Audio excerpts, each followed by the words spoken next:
Dear God, we thank you that you are God of peace, God of love.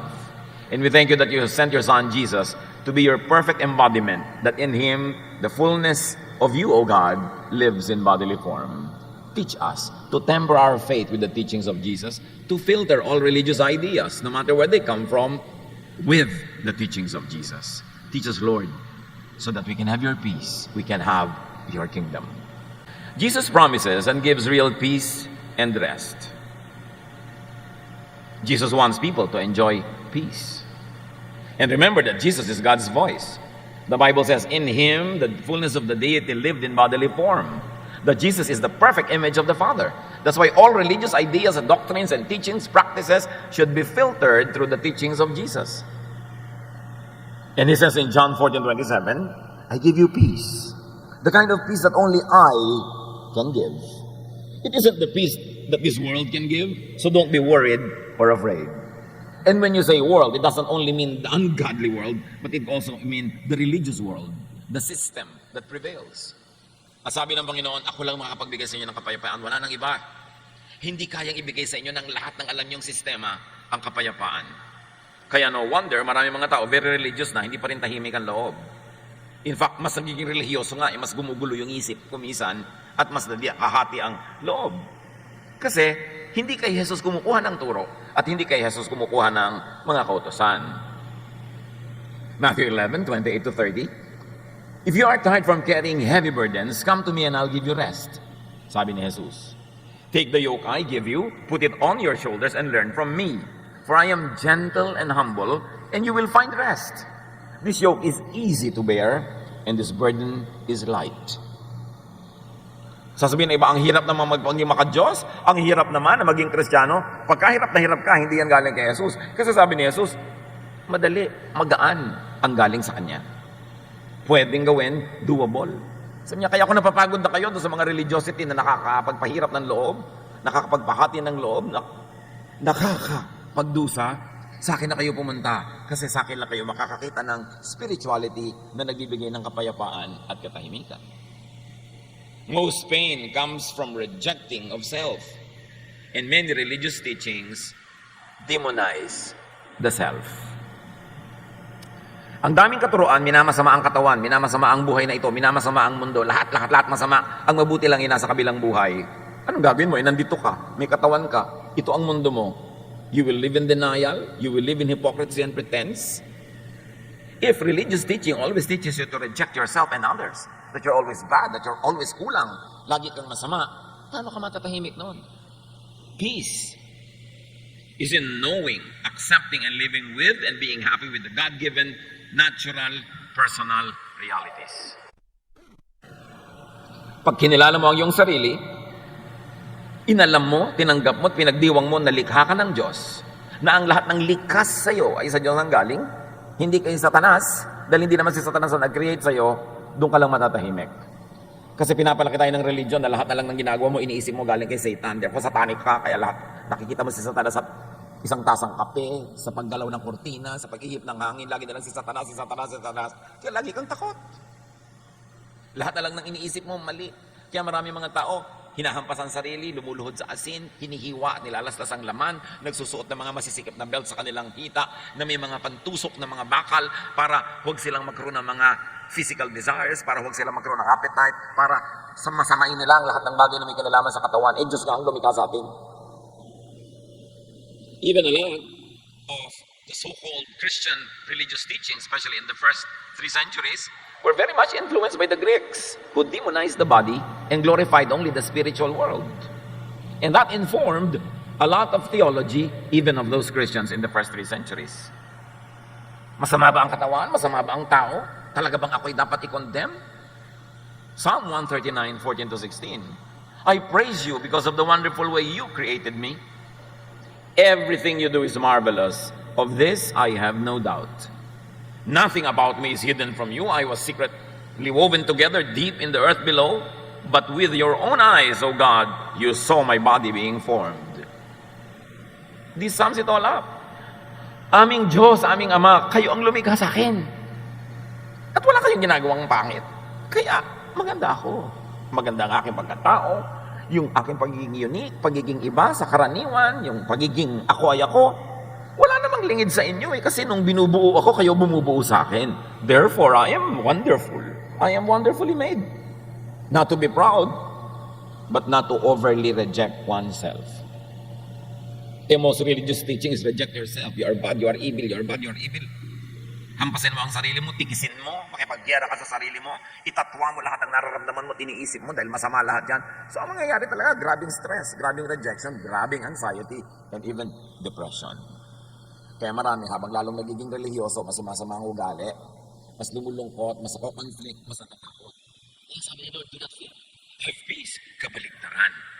Kaya dapat natin talagang suriin. Tayo ba ay nakasubscribe kay Jesus o kung kani-kanino? Kaya tayo magulo. Peace is not in demonizing, rejecting and denying your and other people's personal realities. God created you. Romans 7:15, 18 to 19. Sabi ni Paul mismo, in fact, I don't understand why I act the way I do. I don't do what I know is right. I do the things I hate. I know that my selfish desires won't let me do anything that is good. Even when I want to do right, I cannot. Instead of doing what I know is right, I do wrong. Here is Paul, master of self-rejection, self-judgment. And no wonder that kind of rejection and judgment would also inform relationships with other people. That you would also reject other people and you would also label other people as always wrong. But the point is, ano kaya ang wrong sa palagay ni Paul sa ginagawa niya? Yung bang wrong sa palagay niya ay wrong talaga sa tingin ng Diyos? O yung kanyang pananaw sa wrong, sa right ay informed din ng mga prevalent religious beliefs around him. Kasi wala na kahit isang tama, puro mali. Eh Diyos nga ang lumikha sa atin. Maraming religious teachings, even in Scripture, coming from various authors, various prophets, various disciples, have to be filtered also through the teachings of Jesus. Because Jesus is the only perfect teacher. He is the only true and perfect image of the Father. Sila Pedro, may mga maling sinabi, ikinrek yan ni Lord. Yung mga prophets, sinasabihin ng Diyos, ang mga tinuturo nyo, hindi galing sa akin, you are inventing doctrines made by men. So hindi ko mo sinabi ng prophet, sinabi ng teacher, mga human beings, hindi lahat yon are to be taken as 100% inerrant. Dapat filter through the teachings of Jesus. At doon natin makukuha yung sobrang self-rejection from the teachers whose concepts, whose ideas and doctrines were informed by the prevalent cultures and philosophies around them and in their society. Kasi kung tama na lahat yan, ba't pa ipinadala si Jesus? Ba't sinasabi niya sa mga Pharisees, you are sending people to hell instead of bringing them to heaven? Your teachings are making life horrible and you are putting burdens on people. And these were the organized, official, religious leaders of the nation. Kaya kailangan tayo manuri, mga kapatid. Kasi you will know them by their fruits. Ano ba ang fruit sa atin ng ating pananalig? Peace ba? Rest? Love? O kabaligtaran? And in many occasions, Paul demonizes his human nature, which he could not overcome, according to him anyway, no matter how hard he tries. And if you are in this kind of mode of thinking, you will be miserable. You will never have peace. The result of this religiosity is agony. Sobrang pagdurusa. That's why all throughout the history of the Christian church, many people were trying to solve this issue of self-rejection by always punishing the body.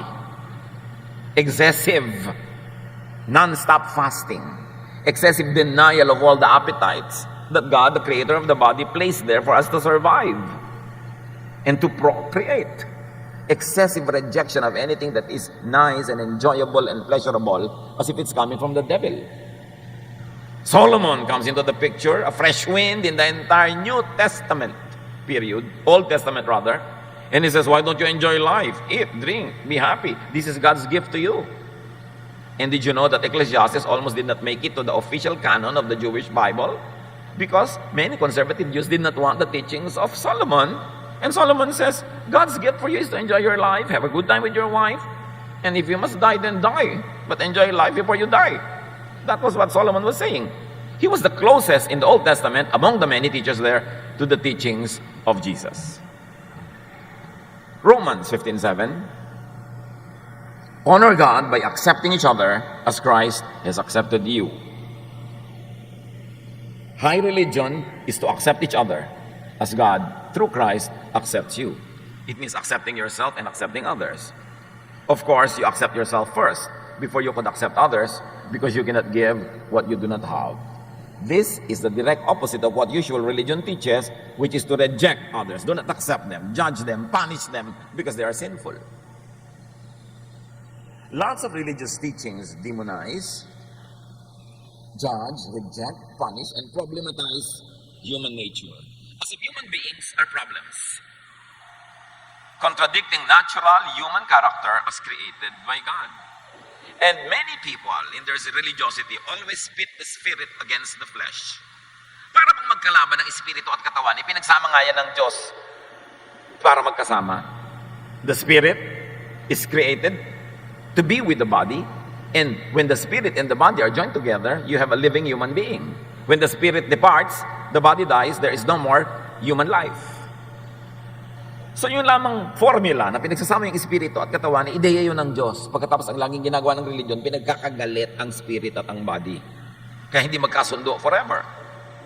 At sabi naman ni Jeremiah 13:23, sa laging gustong baguhin ang kanilang nature, can people change the color of their skin? Or can a leopard remove its spots? Of course, the answer is no. You cannot change if you were born that way. Created that way. You did not make yourself, God made you. How can you unmake what God made? And many religious teachings are always to change, change, change. Jesus teaches accept, accept, accept. And if somebody is short of your expectation, forgive, forgive, forgive. Love, love, love. That is the tenet of Jesus. Ecclesiastes 7:13, think of what God has done. If God makes something crooked, can you make it straight? Again, the obvious answer is no. If you think what God has done is crooked, there's no way you can make it straight. God made it, it will be that way. It will remain that way. Live with it. And if you can, enjoy it, celebrate it. And then meet your Maker when you die. You would have lived a full life then. For instance, how can you change nature to make it good according to your taste? Is a lion bad because it eats gazelles?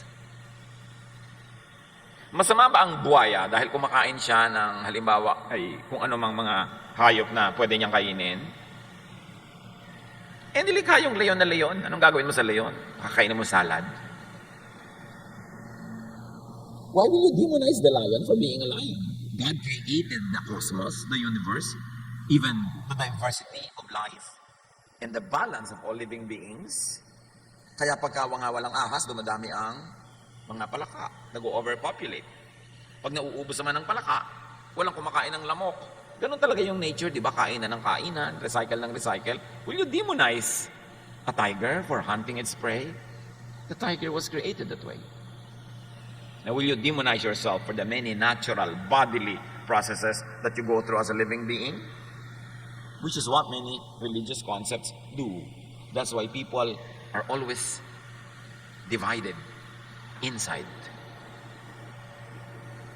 Lots of religious teachings problematize human nature, insisting that human nature should and could be changed through religious practice. This is always the promise. God will change you. Join our church, God will change you. You will change. Join the retreat, you will change. Join this group, you will change. Well, because of all the singing and all the prayer and all the emotional hype, there is some semblance of change that happens. But what begins to happen after 1 week, 2 weeks, 3 weeks, when you go home from the retreat? Then you say, ay, hindi nag-effect sa akin yung retreat. Ay, bad na naman ako. Ay, masama na naman ako. And you begin to feel bad over and over again. So you will need the retreat. You will need a prayer, an overnight prayer every now and then to get your fix. And yet, nobody really gets it to the point that it is always there to give you peace. Baka naman hindi yun ang pinapangako. You are over-expecting and probably you want to change something that God does not even want to change. Kaya dapat reviewin natin para hindi tayo laging hirap na hirap, guilty, kulang na kulang, at judge ang kapwa. To always insist that you will be changed. Lagi na lang, dumaan ako sa isang Christian bookstore, nakalagay sa label sa labas, books that will change your life. Why do we always want to change people? That's why people are always miserable, because they're always short of expectation, because they are not really changing if they're honest with themselves. At least to the point that they're expected to change. And of course, this fails. This always fails. That's why many people are always living in misery and in needless guilt. Even Paul says it about himself. Sabi ni Paul, gusto kong bumait pero di ko magawa. Pero ang point, baka naman mabait ka na. Sobrang bait lang ang ina-expect mo. Ano ba talagang ina-expect mo sa sarili mo? Can a leopard change its spots? Kaya ang sabi ng Panginoon sa mga teachers ng Israel, Matthew 22:24, you blind leaders, you strain out a small fly, but swallow a camel. Mga bulag kayo, sinasala-sala nyo pa yung mga maliliit na mga niknik at mga insekto, pero buong-buong kamelyo, nalululun nyo naman. Sobrang mga expectation, pinapalaki nyo yung maliit na bagay. At yung tunay na malalaki, hindi nyo pinapansin, tulad ng magpatawad, umibig, magkaroon ng kapayapaan. Hindi nyo pinapansin yan. Yung mga nitty-gritty details of religious law, ang lagi nyo ini-impose, hinahanap ang mga nagkakamali, inuusig. Paano kayo matatahimik pag ganyan? Religiosity imposes guilt and crushing mental agony when it is misguided. Psalm 32, 3-4. Before I confessed my sins, my bones felt limp, and I groaned all day long. Night and day your hand weighed heavily on me, and my strength was gone as in the summer heat. O sino na naman ang pinagbibintangan nitong psalmist na nagpapahirap sa kanya? Diyos na naman. Pinapahirapan niyo ako. Ang lupit-lupit niyo. Nung hindi pa ako nagtatapat ng kasalanan ko, parang dinadagalan ako ng mundo. Pero nung nagtapat ako, gumaan ang aking pakiramdam. Ganun ba lang talaga yung condition yung tao na pag nagtapat siya, gagaan na, kaya gumagaan. Tapos condition siya na pag ginawa niya to, masama siya, kaya sumasama ang nararamdaman niya. Pag kinumbinsi mo yung leon na masamang kumain ng usa, tuwing kakain siya ng usa, ang sama ng pakiramdam niya. Pero hindi naman niya pigilang kumain ng usa kasi yun talaga ang pagkain niya. So laging may conflict siya sa sarili. Sasabihin mo pa sa leon, hoy, huwag kang kumain yan, dapat vegetarian ka. But the lion was made that way, born that way. Even relief after confession is a religious construct. It could also be a product of mental conditioning. The thing is to be very, very studious to say which of this, when filtered through the teachings of Jesus, should be universally and can be universally applied. Which should be considered as a cultural, a geographical, a historical quirk that belong to one period in time but does not universally belong to all people at all time in all places. Kailangan marunong ka mag-contextualize ng kaalaman ng Bible kung hindi mo oppress ka. John 5:45, Jesus says, don't think that I will be the one to accuse you to the Father. You have put your hope in Moses, yet he is the very one who will accuse you. Jesus is very clear about the law. He says, my only law is love. So I will never accuse you before the Father. But mahilig kayo sa religion, mahilig kayo sa law of Moses. So yung law of Moses ay na mag-accuse sa inyo. Because you have conditioned your conscience that this is bad, because this is what the law says. Whenever you do it, even you do it because it's the natural thing to do, you will still bad about it, you will be accused by your conscience, you will be accused by your subscription to the law. Romans 7:24, Paul says, what a miserable person I am. Who will rescue me from this body that is doomed to die? And he has an answer. Jesus rescues me. Not only because this body is evil, Jesus will also rescue me from a misconception about the body, about life, about God's creation. Because the body is always demonized, and the usual religious belief, even Greek philosophy, encouraged that kind of demonization of anything that was physical, pleasurable, or transient. But human nature is God designed and God given. You were created by God. And God is not a God of sameness. God is God of variety. Kaya iba-iba tayo. Hindi ko mo iba siya, mali na siya. Hindi ko mo iba siya, demonic na siya. Iba-iba. Pati nga yung mga eunuch, those males who are underdeveloped in their sexuality because of many reasons. Ang sabi ni Jesus, Matthew 19:12, for some are eunuchs because they were born that way. Jesus saying that. They were born that way. Anong gagawin mo dyan? Born that way yan. Others have been made that way by men, and others have renounced marriage or have chosen to live like eunuchs because of the kingdom of heaven. The one who can accept this should accept it. Sabi ni Lord, ganyan talaga. Ganyan na yan. Sinilang yan ganyan. Hindi mo yan may iba. Meron naman naging ganyan by conditioning. So meron, ano daw ba? Nature or nurture? Both. Merong nature, merong nurture, at meron willful decision. Yun ang kinakalagyan natin sa buhay ngayon eh. Either ganyan ka kasi sinilang kang ganyan, o Na-create kang ganyan ng iyong environment. So, whatever is created can be recreated. Whatever is made can be unmade. Tapos meron naman daw, choice na kasi yan. So, hindi siya born that way, hindi siya ginawang ganyan na environment, pinili niya ang ganyan. So, sa anumang alarangan ng ating buhay, may mga ganun. Meron talagang born that way, yung sobrang relax, nagkakasunog na, relax pa. Yung wala nang pang-enroll ang anak bukas, tahimik pa ang buhay niya. Yung asawa niya, worried na, kasi born that way din, born warrior. Meron naman na born relaxed. Yung kahit, ganun ang pagkatao, kahit nga sa psychology, may mga classification of people, ganun talaga. Phlegmatic, sanguine, etc., etc. Iba-iba ang response. Kaya nga pag may nagtatanong sa akin, Tito, paano ko ba pipiliin yung papakasalan ko? Hanapin mo yung mga inborn nature niya. At kung gusto mo yon, pakasalan mo. Kung ayaw mo nun, huwag mong pakasalan kasi hindi yan magbabago. Can a leopard change its spots? No. Bakit po yung napangasawa ko ang tamad-tamad? Nung binatabayin masipag, hindi po. Nature. Pasensya ka. Hindi mo na yung mapapalitan. Walang nababago ang pag-ibig. Akala mo lang yung guni-guni mo lang. Ganda lang. Nabago mo ang kapwa mo. Kaya dapat inito mo, ano ba yung nature niya? Pag yung nature niya, gusto ko, forever, magugustuhan ko siya kasi hanggang mamatay na siya, yun na siya. May nature siya. May na mabago, may na-improve, pero only up to a point. You cannot make structural changes, especially yung mga inborn traits. Mga anak na mga magulang na gustong baguhin yung anak para mag-swak sa kanilang kagustuhan. Hindi mangyayari yun. Ang trabaho ng mga magulang, to accept your own children, not to reject them. Kung kayo magulang, i-reject nyo anak nyo, sino pa mag-accept yan? Mali kasi mga pananaw natin tungkol sa ating mga pagkatao.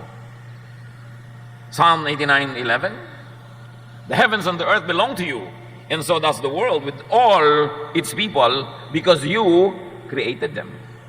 Ang lahat ng tao, nilikha ng Diyos.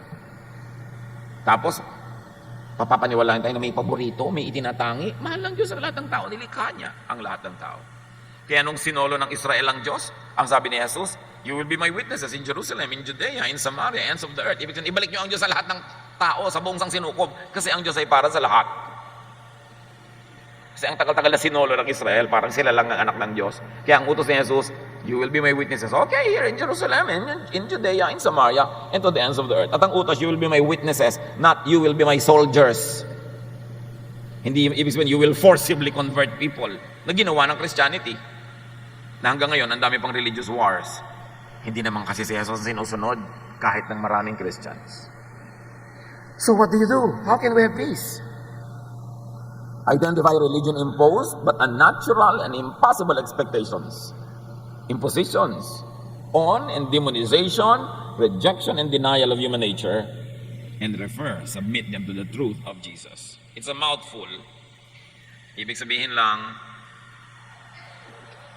suriin mo kung ano yung mga katangian mo at katangian ng iba na gustong-gusto mong baguhin, pero hindi naman pala talaga dapat at kailangan baguhin kasi nilikha siya ng Diyos na gano'n.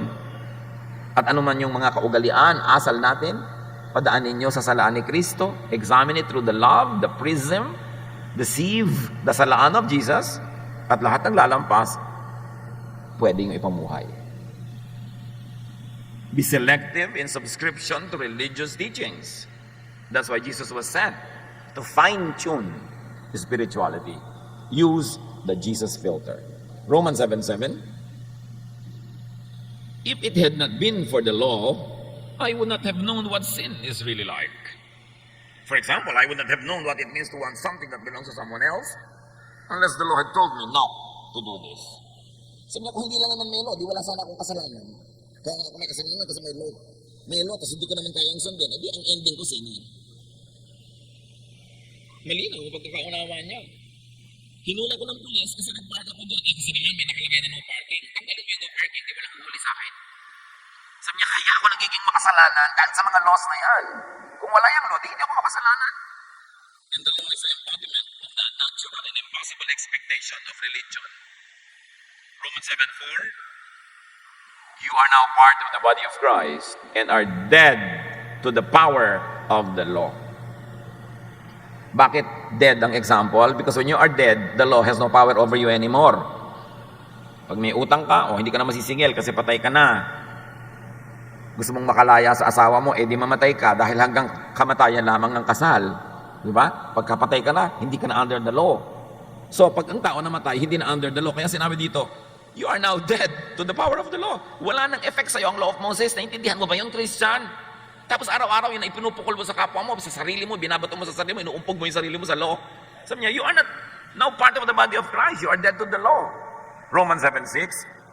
But the law no longer rules over us. We are like dead people, and it cannot have any power over us. Now, we can serve God in a new way by obeying His Spirit and not in the old way by obeying the written law.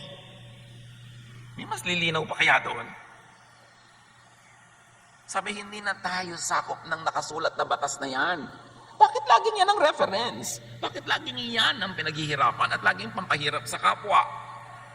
Yung law na nabagong ibinigay ni Jesus ang umiiral, and it's only one law, the law of love. Love God, love others as you love yourself. Sabi niya, that is the whole law. Actually, that has always been the whole law, but they missed it. Sinuplayan nila ang dami-daming mga detalye, anong gagawin mo sa buhok mo, anong kakainin mo, anong hindi mo kakainin, sinong pwede mong pakasalan. Sabi ko doon, hindi na kayo nasa ilalim ng mga ganyan. Bakit patuloy kayo nang bumabalik-balik? Isaiah 45:9. You have no right to argue with your Creator when it comes to your human nature. You are merely a clay pot, shaped by a potter. The clay doesn't ask, why did you make me this way? Where are the handles? So, palayo ka lang. Ang Diyos ang gumagawa ng palayok. Kung paano ka ginawa, enjoy it, love it, celebrate it. At huwag kang makialam. So, bakit ako ganito? Ba't hindi ako ganon? Ganyan ka kasi Diyos ang nagpasya na ganyan ka. Therefore, hindi ka mali.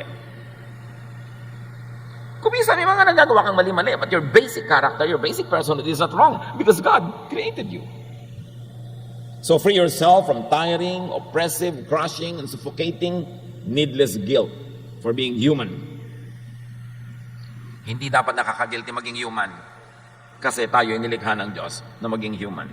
Do not deny all human feelings, human emotions, human desires. Just don't steal or kill to follow your desire. Because your right ends when it infringes upon the rights of others. But you have all the right to be yourself, so long as you don't steal and kill and you don't infringe upon the rights of other people. Free yourself from destructive impositions of religiosity by the loving way, truth, and life of Jesus. John 6:20. But he said, I am Jesus. Don't be afraid. It can be applied in nearly every situation in life. Sasabihin ng Panginoon, I am Jesus. I am the Son of God. I am your Savior. I am your friend. Don't be afraid. Don't be afraid to be who you are. Don't be afraid to be less than perfect. I know you are less than perfect.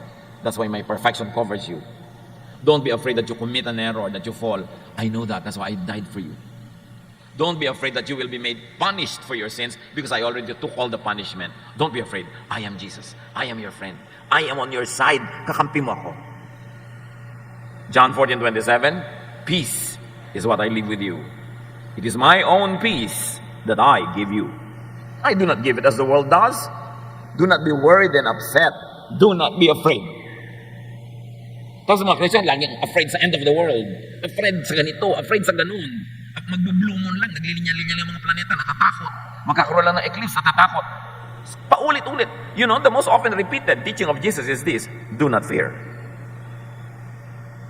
So if you're always afraid, it means you are not following Jesus. Maybe you are following Moses. At dapat ka talagang matakot pag si Moses ang idol mo kasi ang daming batas and surely hindi mo susunod araw-araw. John 8:31-36. Jesus told the people who had faith in Him, if you keep on obeying what I have said, you truly are my disciples. You will know the truth, and the truth will set you free. Jesus is the truth. Jesus sets free. They answered, we are Abraham's children. We have never been anyone's slaves. How can you say we will be set free? Jesus replied, I tell you for certain that anyone who sins is a slave of sin. And slaves don't stay in the family forever, though the son will always remain with the family. If the son gives you freedom, you are free. What is the idea? If you subscribe to the law, you will always be short. You will always sin, and you will be punished for your sin because you are subscribing to that economy. But if you subscribe to me, if my law of love will rule your life, you are free from the laws that make you a sinner, because I have removed all the laws and give you only one law, love. That love first I apply to you, then I empower you to apply to others, and I expect you to apply to others. So be free from the concept and the oppression of the concept of sin. Marami mga Christian, laging sin ang laman ng utak, binayaran na nga ng Panginoon eh. Meron pa mga t-shirt nakalagay, God saw what you did. Makaka-stress yun ha, God saw what you did. Sabi niya, pagka kayo'y pinalaya ko na, malaya na kayo. Now, this freedom in Christ is not a license to be evil, to do wrong. It empowers us to do right, to be who we are, and to stop rejecting ourselves and other people. But it's not a license. It's not a blank check for us to do anything crazy or evil. Alam natin yun, and anyone who experiences God's love will never abuse that kind of love. Kasi nga, love yung magro-roll sa buhay mo. Sabi niyo ba, paano po pag sinabi natin yan that we are free from the law, baka magwala lahat? No, because you subscribe to a higher law, the law of love. Paano ka magwawala kung under the law of love ka? You will be loving. The law stops you from doing bad, only. The law of love does not only stop you from doing bad, but prods you to do good. Kaya superior siya. So know and accept, like and celebrate, and be thankful for your human nature. 99% of Christian religious thought goes against this. But this is what Jesus teaches. And you know how he dramatized that? The first miracle of Jesus was not to make the sick get well. It was not to make the lame walk, the blind see. It was to make wine. How dramatic can you be? The people were having a hard life. The only respite, the only rest and break from hard labor is when somebody gets married and throws a party. Free good food, free wine, there's music, there's dancing, rest from the toils of daily life. Suddenly, the wine runs out. Mary, the mother, goes to Jesus and say, they have no more wine. This is tragedy. The party will end. And you know the rest of the story. Jesus created wine from water. So sabihin ng mga iba, that's not so profound to be the first miracle. But that's it. It's not about being profound. Jesusness is about being kind to people, about making them see the beauty of life and enjoy each other's company. There was no religious great symbolism there. But Jesus was underlining a truth. I care about your daily life. You're having fun, extend it. Even if it will have to be the first miracle, I'll do it. That's how Jesus loves people. Hahanapan pa siya ng mga religious leaders ng mga reason. What is the theological reason behind this miracle? It's not profound enough. It's not godly enough. It's not spiritual enough. But that's precisely why Jesus came. To bring the kingdom of God to daily life. To where it matters. To where people are hurting. To where people are in pain and suffering. To give them rest. To give them peace.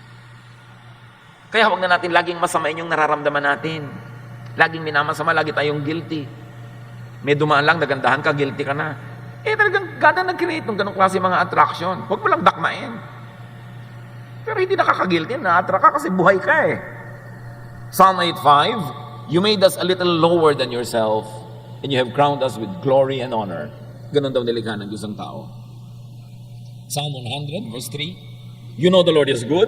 He created us, and we belong to Him. We are His people, the sheep of His pasture. So mga kapatid, magkalinawangan tayo bago kayo mag-graduate.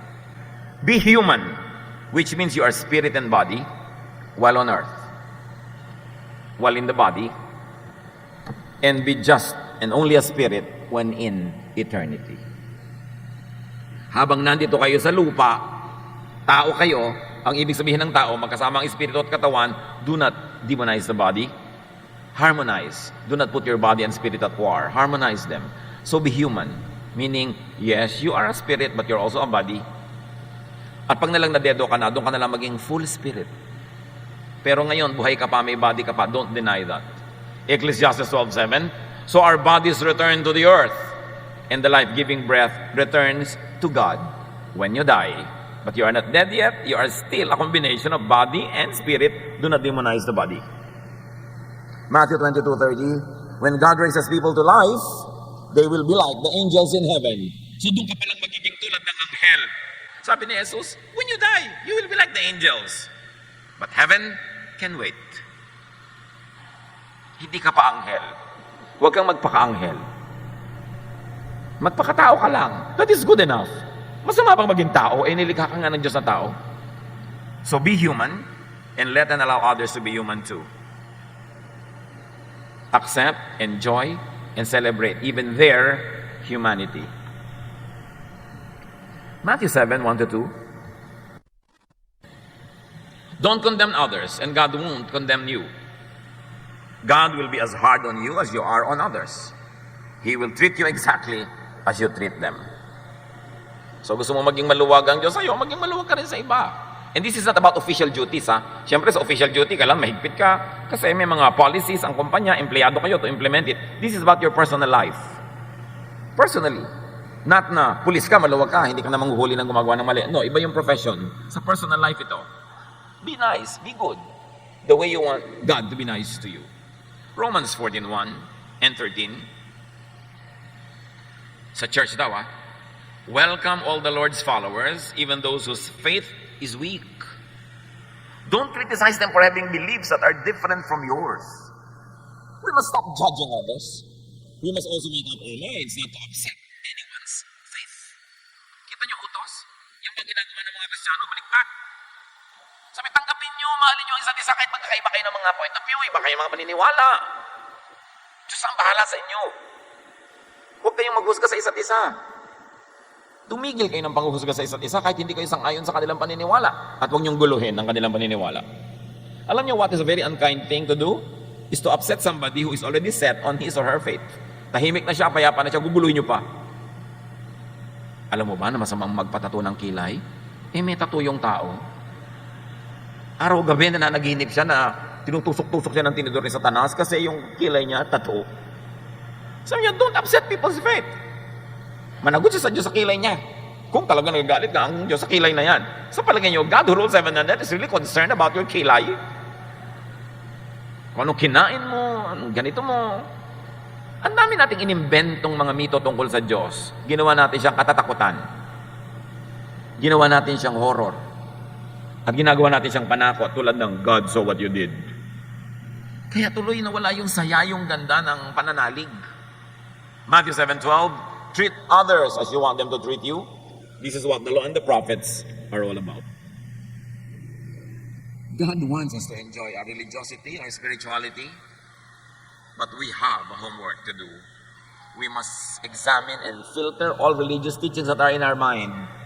Filter them through Jesus. Only that which passes through Jesus can give you peace and joy and rest. That which comes from Moses and his likes will only make you needlessly guilty, will turn you into judges of others, and will make your life miserable. Don't condemn others as sinners per your religious standards. Such standards, in all their variants, will be applied on you. Madalas, twisted religiosity ang nagpapahirap sa buhay. Kaya may mga taong dati, ang ganda ng karakter na naging religious, naging mahirap kasama, kasundo, masungit, pintasera. Ang dami nagiging negative effect. Kaya alam mo, ay, hindi Jesus yan. Iba yung nag-ahari sa buhay. Now, don't expect impossible holiness from others and from yourself. God remembers that we are dust. Isn't it nice? The Bible says, and God remembers that we are dust. Alam niya, yes, may spirit tayo, pero yes, meron din tayong flesh. And God remembers that and factors that in dealing with us. Make your religious belief a blessing, not a curse. Make your spirituality an aid to empower you to enjoy life and be enjoyed by others, not to be a miserable companion because you are like a Pharisee. And this is really what peace, joy, and happiness is all about, despite religion. Because of God's love through Jesus. This really is freedom in Jesus. Be free, people of God. Review your prisons, your chains, because they might be needless. The love of God sets us free, not to become licentious, not to become evil, but to be the best persons we can be as God created us.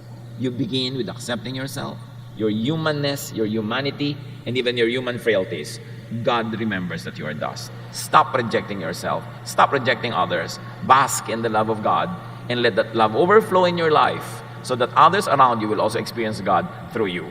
Mabuhay ang Panginoon. Enjoy Jesus.